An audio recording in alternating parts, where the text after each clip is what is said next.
श्री स्वामी समर्थ मंडळी. तर आज बघा मला कोणीतरी खूप रडवलं. तर ते कोणी रडवले ते मला पुढे समजेलच. तर हे बघा सकाळ सकाळी चुलीला जाळ घालत बसले.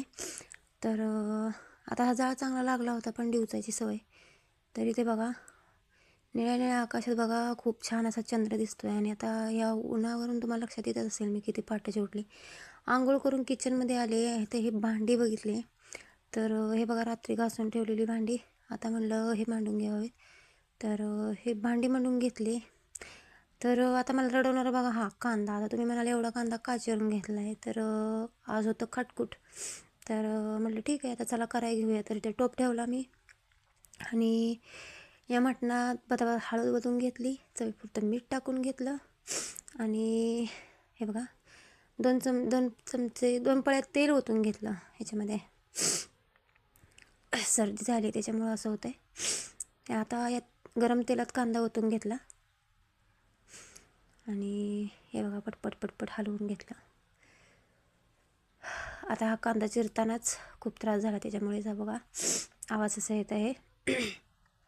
तर आता हा कांदा लालसर भाजून घेतला आणि त्याच्यामध्ये हे हळद आणि मीठ घातलेलं मटण मी यात ओतून घेतलेलं आहे आणि मस्त असं हलवून त्याच्यावर एक ताट झाकून त्याच्यामध्ये पाणी. आता मटण आपल्याला ठेवायच्या अगोदरच मी भात करून घेतला का तर दम निघत नाही आपल्याला. आता इथं टोमॅटो चिरून घेतला, आता परत हे कांदा चिरून घेतला त्यामुळे परत माझ्या डोळ्यातून पाणी आलं.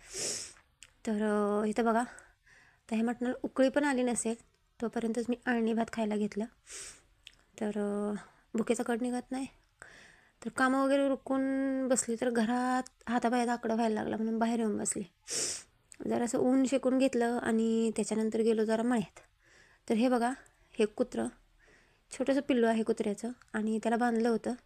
आता ते मला बघून आधी भुकलं आणि नंतर लागलं माझ्याबरोबर खेळायला. तर हे बघा कसं उड्या मारते. तर खूप छान आहे. घरी आले आणि पहिल्यांदा चहा बनवून घेतला, चहा पिऊन घेतला. आता तुम्ही म्हणाल एवढा लसूण काय गाव जेवण घालायचं आहे का. तर आज मटण होतं म्हणून मसाल्यासाठी एवढा लसूण सोलून घेतला आणि नंतर गेले मी टेरिसवर. आता म्हणलं सूर्यास्ताची वेळ आहे तर म्हणलं सूर्य दिसतोय का बघा. तर इथे काय सूर्य दिसला नाही. तर हे वातावरण पण छान होतं. दुकानातून बॉबी आणून खाल्ल्या. तर असा होता माझा आजचा दिवस. श्री स्वामी समर्थ.